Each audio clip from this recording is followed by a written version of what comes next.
Mini के साथ अकेला रहता था। उसकी 6 साल की बहन के दिल में छेद था, जिस वजह से उसका इलाज चल रहा था। एक दिन मिनी को स्कूल छोड़कर जिंग हाउस के डॉक्टर से मिलने पहुंचा तो डॉक्टर ने बताया कि उसकी बीमारी की वजह से उसे अक्सर सांस लेने में दिक्कत होती है। असल में जब मिनी छोटी थी तो उसकी माँ भी इसी बीमारी के कारण गुजर गई थी और अब यही बीमारी मिनी को विरासत में मिली है। उनकी माँ के जाने के बाद जिंग हाओ के पिता भी उन्हें छोड़कर चले गए और अब सारी जिम्मेदारी जिंग हाओ के कंधों पर आ गई। खैर फिर डॉक्टर ने कहा कि जब मिनी 8 साल की हो जाएगी तो उसकी हालत और बिगड़ सकती है, इसलिए उन्हें जल्द से जल्द ऑपरेशन करवा लेना चाहिए। मगर जिंग हाओ के पास इतने पैसे नहीं थे कि वो मिनी का ऑपरेशन करवा सके। वो बेचारा तो मोबाइल रिपेयर की छोटी सी दुकान चलाकर अपना गुजारा करता था। खैर फिर रात को उसके दोस्त योंग ने उसे फोन करके एक वेयर हाउस में बुलाया। उसने जिंग हाओ को पुराने मोबाइल से भरे डिब्बों का एक पहाड़ दिखाया। उसने कहा कि ये सारा माल एक बिजनेसमैन का है जो अभी जेल में बंद है। अब योंग ने उसे ये सारा माल 1 लाख येन में बेचने का ऑफर दिया।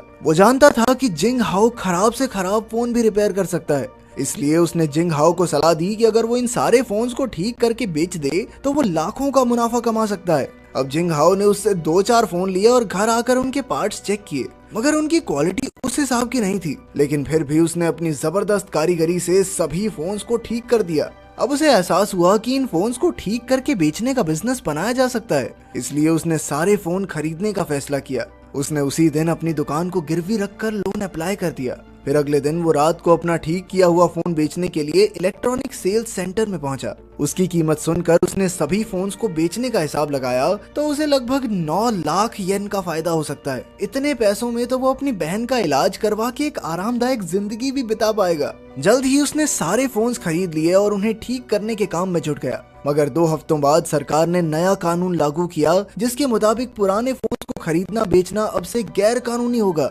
जब जिंग हाओ को ये खबर मिली तो उसके सारे सपने चकनाचूर हो गए, क्योंकि अब वो जल्द ही अपना बिजनेस शुरू करने वाला था। उसके पास अब इतने फोन्स का पहाड़ इकट्ठा हो चुका था कि उन्हें देखकर अब उसे समझ ही नहीं आ रहा था कि भाई इनसे छुटकारा कैसे पाऊं। आखिरकार उसने शाइनिंग इलेक्ट्रॉनिक्स कंपनी के ऑफिस में जाने का फैसला किया। ये वही कंपनी थी जिनके फोन्स जिंग हाओ ने खरीदे थे।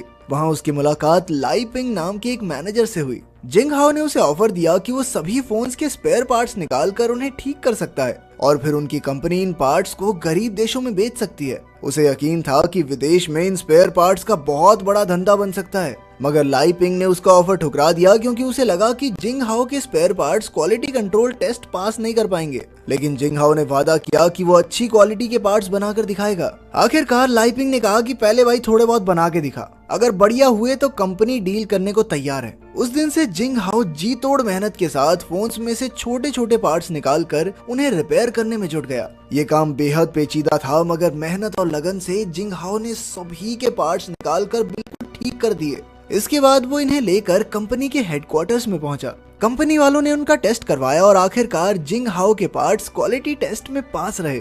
इसके बाद वो दौड़कर लाई पिंग से मिलने गया, लेकिन वो कंपनी के डायरेक्टर मिस्टर जाओ के साथ था। जिंग हाओ ने उसे क्वालिटी रिपोर्ट दिखाई, मगर लाई पिंग ने कहा कि उसने पार्ट्स खरीदने का कोई वादा किया ही नहीं था। असल में लाई पिंग ने उससे वादा ऐसे ही कर दिया था, क्योंकि अंदर ही अंदर उसे भरोसा था कि ये 20 साल का लड़का अच्छी क्वालिटी के पार्ट्स कहाँ बना पाएगा। खैर फिर जिंग हाओ दौड़कर मिस्टर जाओ के पास गया और उनसे 10 मिनट का समय मांगा ताकि वो उन्हें अपना बिजनेस आइडिया समझा सके। मगर मिस्टर जाओ जल्दी में थे, इसलिए वो उसकी बात बिना सुने अपनी गाड़ी में बैठ गए। तब जिंग हाओ ने अपनी मोटर बाइक पर उनका पीछा किया और काफी खतरनाक रास्तों से बचते बचाते मिस्टर जाओ की ट्रेन तक पहुंच ही गया। उसने फिर से उनसे 10 मिनट का समय मांगा और फिर अपना सारा बिजनेस उन्हें समझाया। तब मिस्टर जाओ ने कहा कि वो पुराने फोन्स खोलकर सारे पार्ट्स थोड़ी ना ठीक कर लेगा, पर जिंग हाओ ने कहा कि सर ये मत सोचो कि मैं कर पाऊंगा या नहीं, आप ये सोचो कि अगर हो गया तो क्या आप मुझसे डील करोगे। उसकी इस बात पर मिस्टर जाओ ने हामी भर दी। लेकिन मिस्टर जाओ ने यह भी कहा कि अगर वो नाकामयाब रहा तो मिस्टर जाओ फैक्ट्री या वर्कर्स का खर्चा नहीं देंगे। इस काम में सारा खर्चा जिंग हाओ को ही करना होगा और बाद में अगर डील हुई तब उसे इन चीजों के पैसे वापस मिल जाएंगे। मिस्टर जाओ ने उसे कहा कि काम पूरा होने के बाद लाई पिंग से मिलना आकर।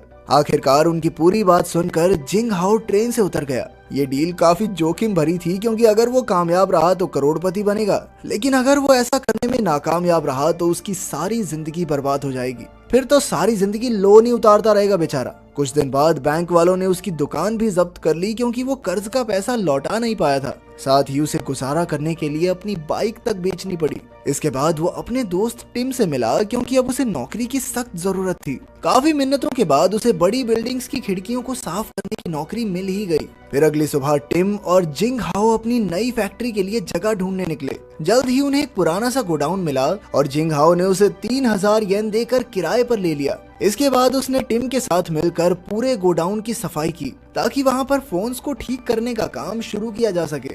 आखिरकार सारा माल भी गोडाउन में पहुंच गया। अब उन्हें वर्कर्स की जरूरत थी मगर उनके पास वर्कर्स को तनख्वाह देने के लिए पैसे ही नहीं थे। इसलिए उन्हें किसी ने सलाह दी कि उन्हें रिटायर्ड लोगों को काम पर रखना चाहिए। इसके बाद वो कॉनमॉय नाम की एक लड़की से मिले जो पहले इलेक्ट्रॉनिक्स कंपनी में काम करती थी, लेकिन फिर एक एक्सीडेंट में उसकी सुनने की शक्ति चली गई। तब जिंग हाओ ने उसे काम पर रखा और चिल्ला चिल्ला कर उसे काम सिखाया। अगला वर्कर था जेम्स, जो पहले मैनेजर हुआ करता था, पर एक दिन उसने किसी को पकड़ के पीट दिया जिस वजह से उसे जेल जाना पड़ा। जिंग हाओ ने उसे भी स्पेयर पार्ट्स ठीक करने का काम सिखाया। फिर उनकी अगली मुलाकात हुई हांजी नाम के एक आदमी से, जो पूरा दिन गेम्स खेलकर अपना समय बर्बाद ही करता रहता था। लेकिन अब उसे नौकरी की जरूरत थी क्योंकि अब वो अपनी पसंदीदा औरत से शादी करने वाला था। इसके बाद टिम वृद्धाश्रम से कुछ बुढ़ों को लेकर आया जो जिंग हाओ की मदद करना चाहते थे।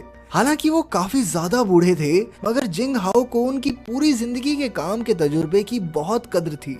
आखिरकार जिंग हाओ ने कुछ ही दिनों में उन्हें भी तैयार कर दिया और इन्हीं वर्कर्स के साथ मिलकर उसने नाइस व्यू नाम से एक कंपनी बना दी। अब जिंग हाओ दिन भर खिड़कियां साफ करने का काम करता ताकि वो अपना गुजारा कर सके। उधर उसकी बहन मिनी की हालत में अब भी कोई सुधार नहीं था। जिंग हाओ कैसे भी करके उसे खुश रखने की कोशिश करता था। इधर उसकी कंपनी में वर्कर्स दिन रात काम करने लगे और कुछ समय बाद हांजी ने अपनी पसंद की लड़की से शादी भी कर ली। सारे वर्कर्स इस खुशी के मौके पर उसके साथ शामिल थे, मगर बाद में जब जिंग हाओ पार्टी से वापस घर लौटा तो उसने देखा कि उसके मकान मालिक ने उसका सारा सामान घर से निकालकर बाहर फेंक दिया था क्योंकि उसने पिछले 3 महीने से किराया ही नहीं भरा था। उस रात जिंग हाओ ने टिम के यहाँ रात गुजारी ताकि मिनी चैन की नींद सो सके। फिर अगले कुछ दिनों तक जिंग हाओ और मिनी फैक्ट्री में ही रहे। उसने गत्ते के बक्सों को इकट्ठा करके बिस्तर बनाया, मगर अपनी बीमार बहन को इस हालत में देखकर उसका दिल टूट रहा था।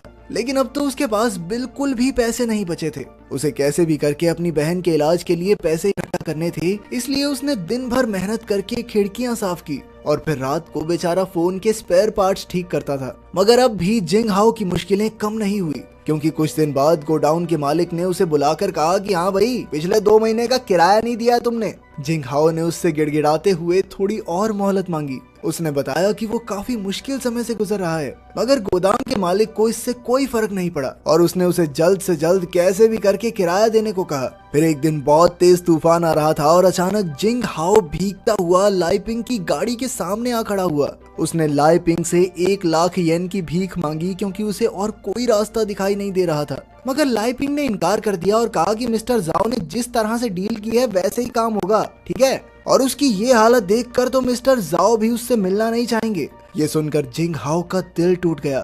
उसे कुछ समझ नहीं आ रहा था कि वो क्या करे। उसके कानों में अपनी माँ से किया हुआ आखिरी वादा गूंज रहा था कि चाहे कुछ भी हो जाए वो मिनी का ख्याल रखेगा। अगली सुबह उसे गोदाम के मालिक ने कहा कि 3 दिन के अंदर गोदाम खाली कर देना। अब तो जिंग हाओ पूरी तरह से हिम्मत हार चुका था और उसे ये बुरी खबर अपने वर्कर्स को भी देनी थी। अगले 2 हफ्तों में काम पूरा होने ही वाला था, मगर उसके पास काम जारी रखने के लिए कोई जगह ही नहीं थी। आखिरकार जिंग हाओ ने हार मान ली, मगर तभी उसके वर्कर्स ने कहा कि वो अपना अपना काम घर से करने को तैयार हैं। वो जिंग हाओ को इस मुसीबत से अकेले गुजरने नहीं दे सकते क्योंकि अब वो सभी एक परिवार थे और परिवार में किसी को अकेला नहीं छोड़ा जाता। इसके बाद सभी वर्कर्स ने अपने घरों से काम किया और इधर जिंग हाओ ने भी दिन रात मेहनत की।